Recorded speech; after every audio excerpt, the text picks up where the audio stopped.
பிரியமானவர்களே, இயேசு கிறிஸ்துவின் நாமத்தில் உங்களுக்கு என் அன்பின் வாழ்த்துக்கள். சுகமாக இருக்கிறீங்களா? உங்கள் குடும்பத்தில் எல்லாரும் ஆரோக்கியமாக பாதுகாப்பாக இருக்கீங்களா?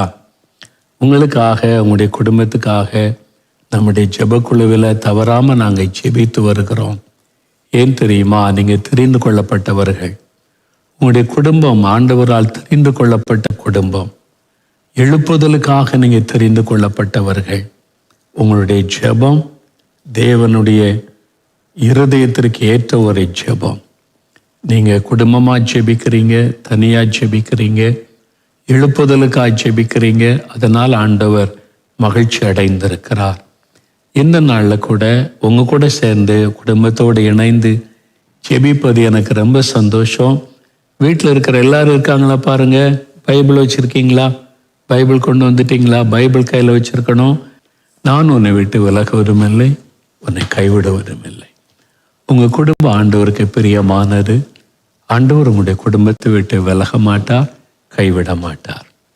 ஆபிரகாமை தேவன் எப்படி ஆசீர்வதித்தாரோ அப்படியே நம்ம எல்லா விதத்திலும் ஆசீர்வதிக்கிறவர். ஆபிரகாம் எப்படி மற்றவங்களுக்கு ஆசீர்வாதமாக இருந்தாரோ, நாமும் நம்ம வசிக்கிற இடத்துல, இருக்கிற இடத்துல மற்றவர்களுக்கு ஆசீர்வாதமாக இருக்க அழைக்கப்பட்டவர்கள். அது எப்போதும் மனதில் கொண்டவர்களாய் நம்ம இருக்கணும். இந்த ஆபிரகாமை குறித்து இன்னொரு வேத வசனத்தை நாம் இன்றைக்கு வாசிக்கலாம். ஏசாயா 51 அதிகாரம் 2வது வசனம் பாருங்களேன். ஏசாயா 51 அதிகாரம் 2ஆம் வசனம். பைபிளை திருப்பிக் கொள்ளுங்க. உங்கள் தகப்பனாகிய ஆபிரகாமையும் உங்களை பெற்ற சாராளையும் நோக்கி பாருங்கள். அவன் ஒருவனாயிருக்கையில் நான் அவனை அழைத்து அவனை ஆசீர்வதித்து அவனை பெருக பண்ணினேன். என் பிள்ளைகளே, உங்கள் தகப்பனாகிய ஆபிரகாமையும் உங்களை பெற்ற சாராளையும் நோக்கி பாருங்கள். அவன் ஒருவனாயிருக்கும்போது நான் அவனை அழைத்து அவனை ஆசீர்வதித்து பெருக பண்ணினேன். அப்படின்னு என்ன அர்த்தம்? அதே மாதிரி உங்களையும் நான் அழைத்து ஆசீர்வதித்து உங்களை பெருக பண்ணுவேன், உங்களை ஆசீர்வதிப்பேன். ஆபிரகாமை போல உங்களை ஆசீர்வதித்து பெருக பண்ணுவேன் என்று ஆண்டவர் சொல்றார். அதற்கு ஆண்டவர் சொல்றார், தகப்பனாகிய ஆபிரகாமை நோக்கி பாருங்கள். ஒன்று ஆபிரகாமையும் சாராளையும் நோக்கி பாருங்கள் என்று ஆண்டவர் சொல்றார். இன்றைக்கு ஆபிரகாமை நம்ம நோக்கி பார்க்கலாம். ஆபிரகாம், அவரை தான் ஆண்டவர் அழைச்சார். ஆபிரகாமோடு தான் உடன்படிக்கை பண்ணினார். அந்த ஆசீர்வாதம் அவருடைய சந்ததிக்கே உண்டானது. அந்த ஆபிரகாம் எப்படி இருந்தார்? அவரை நோக்கி பாருங்கள் என்று ஆண்டவர் சொல்றார்ல. அப்ப ஆபிரகாமை தேவன் ஆசீர்வதிக்க என்ன காரணம்? அவர் இன்றைக்கு உலகத்துக்கே ஆசீர்வாதமா வச்சிருக்கிறாரே. அப்போ என்ன அதனுடைய ரகசியம்? ஆபிரகாமை கொஞ்சம் நோக்கி பார்க்கணும். ஆபிரகாமுடைய வாழ்க்கையை நீங்கள் நோக்கி பார்க்கும்போது சில காரியத்தை அறிந்து கொள்ள முடியும். முதலாவது ரொம்ப விசேஷமான காரியம் என்னன்னு சொன்னா, ஆண்டவர் ஆபிரகாமை குறித்து ஒரு அற்புதமான சாட்சி கொடுக்கிறார். ஏசாயா 41 அதிகாரம் 8வது வசனத்தில் என் சிநேகிதன் ஆகிய ஆபிரகாம் என்று ஆண்டவர் சொல்லுகிறார். ஏப்ரஹாம் மை ஃப்ரெண்ட், என்னுடைய நண்பன் ஆகிய ஆபிரகாம் என்று ஆண்டவர் சொல்றார். ஏசாயா 41:8. எவ்வளோ பெரிய பாக்கியம் இல்லை? ஆண்டவருடைய பிள்ளைகளாக இருப்பது ஒரு ஸ்லாக்கியம்.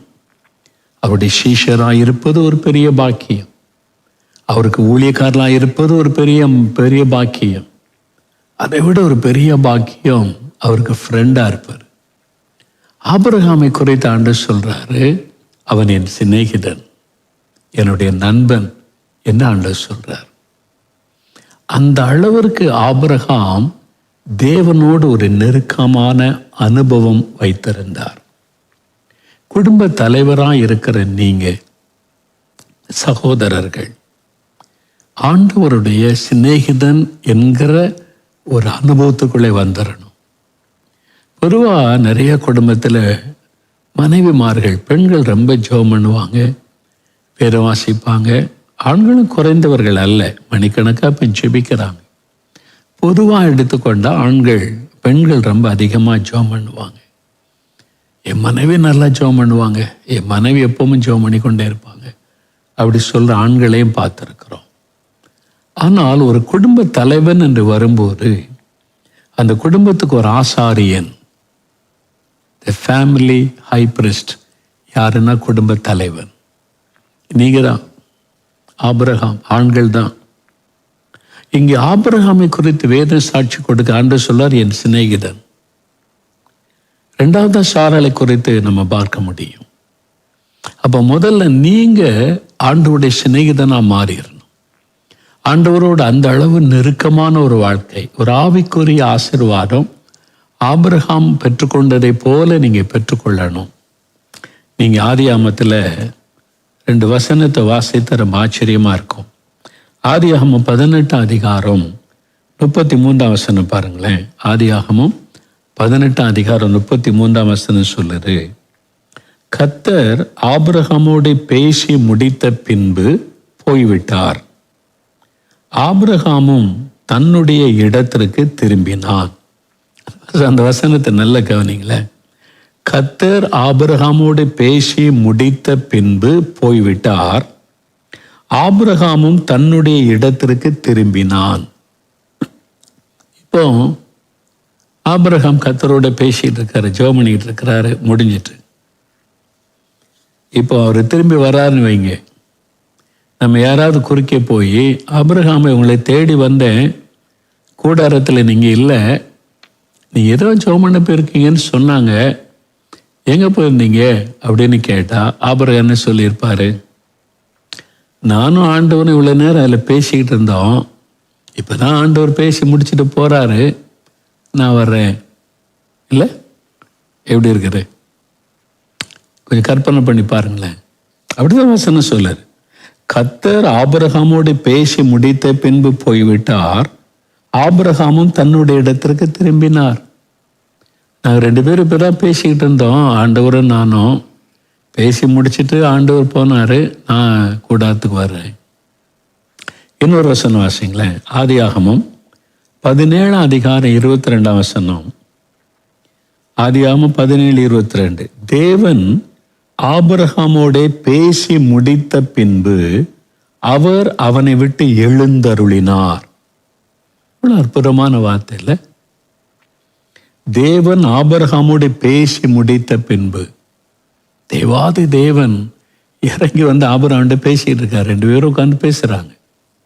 அதான் ஒரு சிநேகிதனோட பேசுவதை போல பேசுறாங்க. பேசி முடிச்சுட்டு Abraham, okay, will see tomorrow, நான் போயிட்டு வரேன் அப்படின்னு ஆண்டவர் போறாரு. பேசி முடித்த பின்பு அவனை விட்டு எழுந்தருளினார். அவர் அதான் சொல்லியிருப்பா, நாங்கள் 2 பேரும் பேசிக்கிட்டு இருந்தோம், இப்பதான் ஆண்டவர் பேசி முடிச்சுட்டு போறாரு. அதான் ஆண்டவருக்கும் ஆபிரகாமுக்கு இருந்த ஒரு ஃபெலோஷிப், ஒரு நெருக்கம். இதுதான் நமக்கு இருக்கணும், இதுதான் உங்களுக்கு இருக்கணும். இப்படிலாம் ஆண்டவர் நம்மகிட்ட பேசுவாரா? ஏன் பேச மாட்டாரு? எனக்கு ஒரு பிஸ்னஸ் மேனை தெரியும், பெரிய பிஸ்னஸ் பண்றாரு. ஒரு நாள் அவரை பார்க்க போயிருந்தப்போ ஆஃபீஸ் கூப்பிட்டு போனார். இவ்வளோ பெரிய ஆஃபீஸு, இவ்வளோ பேர் ஒர்க்கர்ஸ் வேலை செய்கிறாங்க, எக்ஸ்போர்ட் பிஸ்னஸ் எல்லாம் நடக்குது, இவ்வளோ டைம் வெளிநாட்டுக்காரங்கெல்லாம் வருவாங்க அவர்கிட்ட பிஸ்னஸ் பேச. அப்புறம் சொன்னார், நான் ஒரு அறை கூப்பிட்டு போகிறேன்னு சொல்லி அந்த ஆஃபீஸ் ரூமில் ஒரு சின்ன டோர் இருந்தது, அதை திறந்து உள்ளே கூப்பிட்டு போனார். உள்ளே போனால் ஒரு சின்ன ரூம், அந்த ரூமில் பைபிள் இருந்தது. அப்போ அவர் சொன்னார், நான் ஆஃபீஸில் உட்காந்து பிஸ்னஸ் பேசுறதுக்கு முன்னால் இந்த இடத்துல வந்து ஒருவரை சந்திப்பேன், அவர்கிட்ட தான் நான் முதல்ல பேசுவேன், அவர் தான் எனக்கு எல்லாத்துல உதவி செய்கிறார்.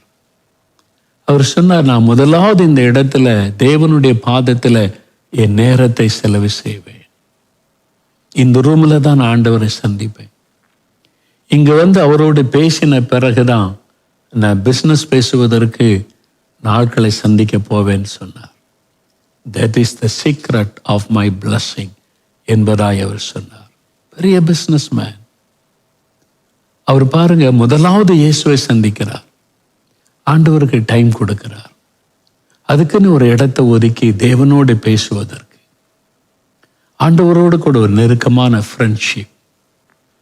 நீங்கள் ஆண்டவரோட பழக பழக எதை ஜெபம் பண்ணுறேன்ற இல்லை, நான் ஆண்டவர்கிட்ட கன்சல்ட் பண்ணணும், ஆண்டவர்கிட்ட இதை குறித்து டிஸ்கஸ் பண்ணணும், ஆண்டவர்கிட்ட இதை குறித்து என்ன ஆலோசனை கேட்கணும், இந்த பழக்கத்துக்கு வந்துடணும்.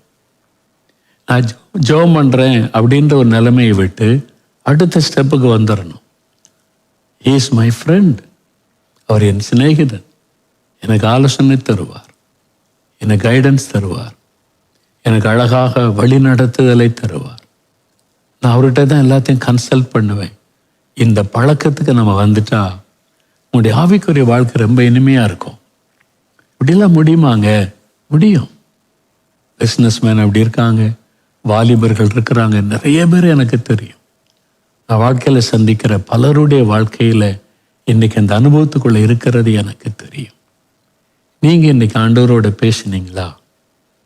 அவருடைய பாத்தில் இப்போ உட்காந்து டிஸ்கஸ் பண்ணீங்களா?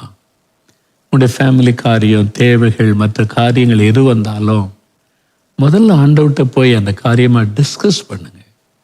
அவருடைய பாத்தில் உட்காருங்க.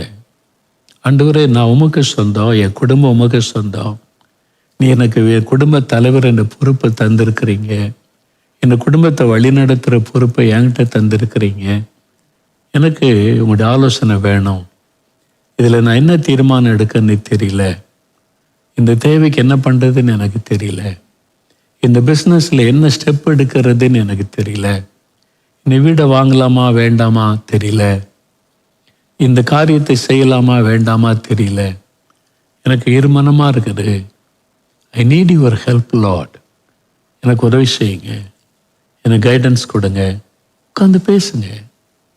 ஜெபம் என்பது அப்படியே போனோம், எங்கோ ஆண்டு இருக்காருப்பா அப்படியே மழை ஜெப குறிப்பை சொல்லிட்டு வருவது அல்ல. ஜெபம் பண்ணுங்க, அந்த ஜெப குறிப்பை வைத்து ஜெபம் பண்ணுங்க. அதன் பிறகு சில நிமிட நேரம் தேவனோட தனித்தருங்க, மனம் திறந்து பேசுங்க, உங்கள் காரியத்தை அவருக்கு தெரியப்படுத்தி ஆலோசனை கேளுங்க. ஆண்டவரே, நான் என்ன செய்யட்டும், இல்லை எனக்கு உதவி செய். நீங்கள் ஸ்டெப்பாக நெருங்கும் போது வெகு சீக்கிரத்தில் அவர் உங்களுக்கு ஃப்ரெண்டாக மாறிடுவார். அவர் உங்களுக்கு நல்ல ஃப்ரெண்டாக இருப்பதை நீங்கள் எக்ஸ்பீரியன்ஸ் பண்ண ஆரம்பிச்சிருவீங்க. அதுக்கு பிறகு உங்களுடைய ஜெபம்லாம் மாறிடும். அப்புறம் அவர் பாரத்தை உங்கள்கிட்ட பகிர்ந்து கொள்ளுவார். மகனை இதுக்கெல்லாம் ஜெபம் பண்ணுறியா? உன் காரியம் ஒன்றுமே இல்லை, அதெல்லாம் நான் பார்த்துக்கிறேன். நீ இதுக்கு ஜெபம் பண்ணுறியா? அந்த சபைக்கு ஜெபிக்கிறியா? எனக்கு ரொம்ப துக்கமாக இருக்கும், சபையை பார் எப்படி சீரழிஞ்சு கிடக்குது, என்னை துக்கப்படுத்துகிறாங்க, சடங்காச்சாரத்தினால என்னை வேதனைப்படுத்துகிறாங்க பாருங்க, அவங்க இஷ்டத்துக்கு நடந்து சபையில் என்னை துக்கப்படுத்தி அவமானப்படுத்துகிறாங்க, அதுக்காக நீ ஜெபம் பண்ணுறியா அப்படின்னு பேச ஆரம்பிச்சிருவார். அப்புறம் உங்கள் பாரத்தை நீங்கள் ஒதுக்கி வச்சிருவீங்க, அவர் பாரத்தை எடுத்து ஜெபிக்க ஆரம்பிச்சிருவீங்க. உங்கள் காரியத்தை அவர் பார்த்துக்குவார். உங்களுடைய தேவை, பிள்ளைகள் காரியம், படிப்பு காரியம் ஈஸியாக முடிஞ்சிடும். நீங்கள் அவர் பாரத்தை சுமக்க ஆரம்பிச்சிருவீங்க. அதான் ஃப்ரெண்ட். ஒருவர் பாரத்தை ஒருவர் சுமப்பது தான் ரெண்டு சிநேகிதருடைய முக்கியமான காரியம். நீங்கள் உங்கள் பாரத்தை ஆண்டவர்கிட்ட வைக்கிறதும் அவர் தன்னுடைய பாரத்தை உங்கள் மீது வைக்கிறதும் அதான் ஆண்டவர் செய்கிறார். ஆபிரகாமிட்ட சோதோம் கொமோராவை குறித்து ஆண்டவர் பேசுகிறார், அந்த பாரத்தை பகிர்ந்து கொள்கிறார். ஆபிரகாம் அதை உடனே தன்னுடைய பாரமாக ஏற்றுக்கொண்டு ஜெபிக்க ஆரம்பிக்கிறார். அதான் ரியல் ஃப்ரெண்ட்ஷிப். அப்போ இயேசுடைய பாரத்தை நீங்கள் ஏற்றுக்கொள்ளுவதும் உங்கள் பாரத்தை அவர்கிட்ட தெரியப்படுத்துவதும் ஒருவருக்கு ஒருவர் ஷேர் பண்ணி கொள்ளுவதும் அதுதான் உண்மையான ஒரு ஃப்ரெண்ட்ஷிப். அதுதான் உண்மையான ஒரு ஜெப நேரம். அதனால் ஜெபம்னு போனால் என்ன குறிப்புகள் எல்லாம் சொல்லி ஜெபம் பண்ணுங்க, தப்பு கிடையாது. அதற்கு பிறகு கொஞ்சம் நேரம் மனம் திறந்து ஆண்டவரோட பேசுறதுக்கு கொஞ்சம் டைம் ஸ்பெண்ட் பண்ணுங்க. அப்போ ஆண்டவர் பேசுவார். கர்த்தர் பிறையாண்ட பேசிட்டு எழுந்தருளி போகிறார். நீங்களும் சொல்லுவீங்க, ஆபிரகாமை போல சொல்லுவீங்க, நான் ஆண்டவரை சந்தித்தேன், அவர் எனக்கு தெளிவு ஆலோசனை கொடுத்தாரு, நான் என்ன பண்ணணும்னு சொல்லிட்டாரு, இந்த பிரச்சனைலாம் கர்த்தர் பார்த்துக்குவாரு. உங்கள் குடும்பத்துக்கு நீங்கள் ஆறுதல் ஆசீர்வாதமாக இருப்பீங்க, குழப்பமே இருக்காது. அதனால் ஆபிரகாமை நினைத்து கொள்ளுங்க. அவர் எப்படி தேவனோடு நெருக்கமாய் வாழ்ந்தார், ஒரு ஃப்ரெண்டாக. அந்த மாதிரி வாழ்க்கைக்கு உங்களை அர்ப்பணித்து கொள்ளுங்க. ஆண்டவரே, நானும் உமக்கு ஃப்ரெண்டாக இருக்கணும். ஆபிரகாம்கிட்ட பேசுகிற மாதிரி என்கிட்ட பேசணும். ஆபிரகாம் மாதிரி நானும் உங்களுடைய பாரத்தை பகிர்ந்து கொள்ளுவேன். எனக்கு ஒப்பு கொடுக்குறேன்னு சொல்கிறீங்களா? நம்ம ஜெபிக்கலாமா? முழங்கால் படியிட்டு, ஆண்டவரே, உங்களுடைய ஃப்ரெண்டாக இருக்க என்னை ஒப்பு கொடுக்குறேன். நீங்கள் என்கிட்ட பேசுங்க, உங்கள் பாரத்தை சொல்லுங்க. நான் உங்களுடைய பாரத்தை சுமக்க ஆயத்தமாக இருக்கிறேன். உங்களுடைய வேதனைகளை நான் சுமந்து நான் உங்களுக்காக ஜெபிக்க ரெடியாக இருக்கிறேன். ஆண்டவரே, என் பாரத்தெல்லாம் உங்கள் மேலே வச்சிடுறேன். எனக்கு ஆலோசனை கொடுங்க, வழி நடத்தது தாங்க. ஆபிரகாம்கிட்ட பேசுகிற மாதிரி என்கிட்ட பேசுங்க. நான் இனிமேல் அதிகாலையில் உங்களுடைய சமூகத்தில் காத்திருப்பேன். உங்களுடைய ஆலோசனைக்காய் காத்திருப்பேன். உங்களுடைய வழி நடத்துதலுக்காய் காத்திருப்பேன். உங்களுடைய பாதபடியில் வந்து நான் அமர்ந்திருப்பேன். இனி அவசரப்பட மாட்டேன். காத்திருந்து ஜெபம் பண்ணுவேன். எனக்கு அந்த கிருபை தாங்க ஆண்டவரே. நான் ஆபிரகாமை போல உங்களுடைய சிநேகிதனா நான் இருக்கணும் அப்படின்னு சொல்லி ஒப்பு கொடுக்குறீங்களா? தகப்பனே, அருமையான இந்த குடும்பத்தை பாருங்க. இவங்கெல்லாம் உங்க பிள்ளைங்கப்பா, உங்க குடும்பம் ஆண்டவரே. இந்த மகன் உம்முடைய பிள்ளை ஆண்டவரே. இப்ப நல்ல வேதம் வாசிக்கிறாங்க, ஜெபிக்கிறாங்க, குடும்பமா ஜெபிக்கிறாங்க, உங்க பிள்ளைகளா இருக்கிறாங்க. உங்க சிநேகிதரா இருக்கும்படி அவங்கள மாற்றுங்க. ஆபிரகாமை சிநேகிதன்னு சொன்னீங்களே, இவங்களை உங்களுடைய சிநேகிதனா ஏற்றுக்கொள்ளுங்க. உங்க பாரத்தை அவங்கள்ட்ட சொல்லுங்கப்பா. அவங்க ஜெபம் பண்ணுவாங்க, எழுப்புதலுக்காக ஜெபிப்பாங்க, சபைக்காக ஜெபிப்பாங்க, தேசத்துக்காக ஜெபிப்பாங்க, அழிந்து கொண்டிருக்கிற ஆத்துமாக்களுக்காக ஜெபிப்பாங்க. உங்க பாரத்தை அவங்கள்ட்ட சொல்லுங்க ஆண்டவரே. இரவு அவங்க ஆயத்தமா இருக்கிறாங்கப்பா. நீங்க உங்களுடைய உள்ளத்தில் உள்ளதை அவங்கள்ட்ட பகிர்ந்து கொள்ளுங்க. அவங்க பாரம் எடுத்து ஜெபிக்க ஆயத்தமா இருக்கிறாங்கப்பா. அவங்க பாரத்தை நீங்க ஏற்றுக்கொள்ளுங்க. அவங்களுக்கு ஆலோசனை கொடுங்க, கைடன்ஸ் கொடுங்க. அவங்க அறியாம செய்கிற மிஸ்டேக்குகள் எல்லாம் மன்னிச்சு அவங்கள கரெக்ட் பண்ணி வழி நடத்துங்க. அவங்க வீட்டுக்குள்ள சமாதான சந்தோஷம் எப்பவும் இருக்கணும். எந்த மிஸ்டேக்கும் நடக்கக்கூடாது. நீங்க அவங்களை வேலி அடைத்து பாதுகாத்து கொள்ளுங்க. குழந்தைகள், சின்ன பிள்ளைங்க எல்லாரையும் பாதுகாத்து கொள்ளுங்க. பெரியவங்களை பாதுகாத்து கொள்ளுங்க. அவங்க தேவைகளை சந்திங்க. அவங்களுடைய கடன் பிரச்சனையை மாற்றுங்க. அவங்களுடைய குறைவை நிறைவாக்கி அவங்கள மகிழ பண்ணுங்கப்பா. வெகு நாள் அவங்க காத்திருங்க. காரியத்தில் அற்புதம் செய்யுங்க. இப்பொழுதும் தகப்பனே, உங்களோட கூட நெருக்கமாய் வாழுகிற அனுபவத்தை கொடுத்து உங்களுக்கு ஃப்ரெண்டா வாழ நீங்க உதவி செய்யுங்க ஆண்டவரே. எங்களுடைய தமிழ்நாட்டில் இருக்கிற கோடிக்கணக்கான ஆத்துமாக்கள் அவங்க எல்லாம் ரட்சிக்கப்படும். எங்க சபையெல்லாம் பரிசுத்தமாக்கப்படும். உங்களை துக்கப்படுத்தி வேதனைப்படுத்துகிற எங்களுடைய திருச்சபை சுத்திகரிக்கப்படும். சபைக்குள் இருக்கிற அரசியல் எல்லாம் ஒழியணும். சாட்சி கேடுகள் எல்லாம் மாறணும். சடங்காச்சாரெல்லாம் ஒழியணும். ஒரு எழுப்புதல் அக்னியை போடுங்க, மாற்றத்தை உண்டாக்குங்க. அதுக்காக ஜெபிக்கிறோம். இந்தியாவில் இருக்கிற 138 கோடி மக்களை சந்திங்க. வலது கைக்கு இடது கைக்கு வித்தியாசம் தெரியாத ஜனம், என் ஜனத்தை சந்திங்க, ரட்சிங்க. அவருடைய மனக்கண்ணை தரங்க ஆண்டவர். எல்லாருக்கும் உங்களை வெளிப்படுத்த சீக்கிரத்தில் அந்த எழுப்புதல் அக்னியை போடுங்க. எல்லாரும் மனம் திரும்பி ரட்சிக்கப்பட்டு சத்தியத்தை அறியும்படி ஒரு பெரிய மனம் திரும்புதலை கட்டளையிடுங்க. எங்க கிராமத்துல கட்டளையிடுங்க, எங்க தெருவில் கட்டளையிடுங்க. எங்க ஊர்ல அந்த எழுப்புதல் வரட்டும், எங்க மூலமா வரட்டும். எங்க குடும்பத்தையே அதற்காக ஒப்பு கொடுக்கிறோம்ப்பா. நீங்க எங்க குடும்பத்துக்கு ஆலோசகரா இருந்து வழி நடத்தும். நாங்க தினந்தோறும் தவறாம ஜெபிக்க உதவி செய்யுங்க ஆண்டவரே. ஜெபாவியினால் எங்களை நிரப்பி நடத்துங்க. நாங்க வீட்டுல இருக்கிற ஒவ்வொருவரும் ஜெபிக்க கிருபை கொடுங்க. அன்பின் கரத்தில் ஒப்பு கொடுக்கிறோம். நாங்க எப்போதும் உங்களுடைய ஃப்ரெண்டா, உங்களுடைய சிநேகிதனா இருந்து உங்களுடைய பாரத்தை சுமந்து ஜெபித்து உங்களுடைய விருப்பத்தை நிறைவேற்ற அர்ப்பணிக்கிறோம். நிரப்படி ஆசீர்வதித்த அன்பிற்காக உமக்கு ஸ்தோத்திரம். இயேசு கிறிஸ்துவின் நாமத்தில் ஜெபிக்கிறோம் பிதாவே. ஆமென், ஆமென். பிரியமானவர்களே, ஆண்டவர் ஜெபத்தை கேட்டார். ஆண்டவரோட டைம் ஸ்பெண்ட் பண்ணுங்க. ஆண்டவருடைய பாத்துல காத்திருங்க. ஆபிரகாமை நினைத்து கொள்ளுங்க. எப்படி அவர் ஃப்ரெண்டா இருந்தார், ஆண்டவர் தன் பாரத்தை பகிர்ந்து கொண்டாரோ அதே மாதிரி ஆண்டவர் உங்களோடையும் தன் பாரத்தை பகிர்ந்து கொண்டு உங்க ஜெபத்து மூலமா பெரிய காரியம் செய்வார். கர்த்தருடைய ஆசீர்வாதம் உங்களோடு இருப்பதாக. கர்த்தர் இந்த வாரம் முழுவதிலும் உங்க தேவையெல்லாம் சந்திப்பார். நீங்க செய்யறதெல்லாம் வாய்க்க பண்ணுவார், பாதுகாத்து நடத்துவார். கர்த்தருடைய ஆசீர்வாதம் உங்களோடு இருப்பதாக. ஆமென்.